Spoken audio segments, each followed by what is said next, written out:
he doesn't belong there, and he's not really part of the group. I think Dave had an interesting point here. That is a good point. It's a very interesting double entendre. It really is. I could see Daryl at some point moving on from these people and leaving and establishing himself somewhere else, and then coming back into the story as our favorite villain. I'm just in my brain drawing parallels between Daryl and Merle and Sophia and the main characters in The Rise of the Governor, and I'm just mentally drawing connecting lines. It's a very interesting theory. There are some very strong connections there to that novel. Now the novel is supposed to be canon In both. That's the only thing that's we need to talk about this. When we during the hiatus over the holidays, we're going to do a podcast about Rise of the Governor, the book. So if anyone is halfway through it, finish it, so you can listen. We won't spoil anything. There's some problems with the book being canon both that we can talk about then. Okay. In my opinion, at this point, the book is only canon with the TV show.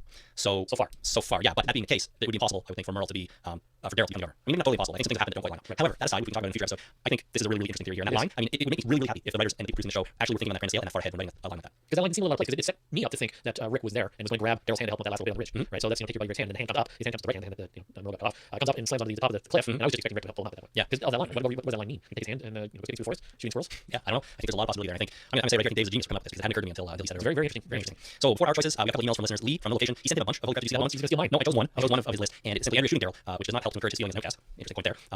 And that's it. Andrew shooting Daryl. Right. So yeah, no, and I fully admit, like, you don't really think she's actually gonna pull that trigger, but then she does, and nearly shoots between the eyes. So it's definitely a holy crap to see that. Yeah, okay. Eric from Indiana wrote in, my holy crap to see that moment has to be when Daryl brought down that branch into the walker's grill and then finished him up by smashing his dome.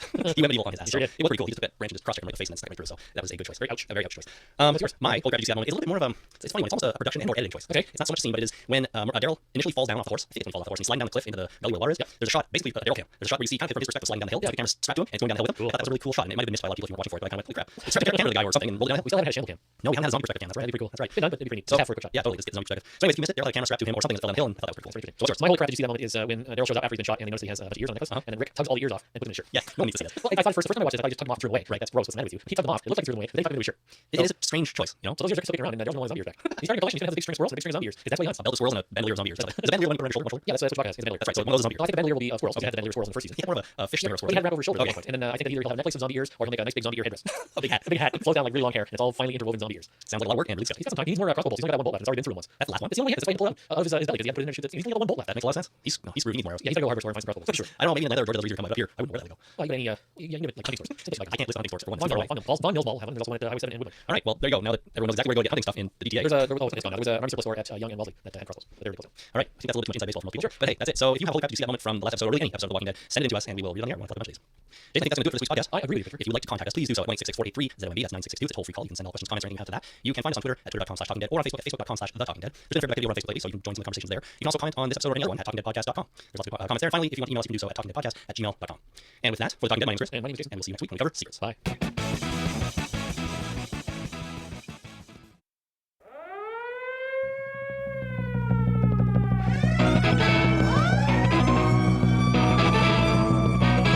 This is The Talking Dead, a podcast dedicated to the AMC TV show The Walking Dead.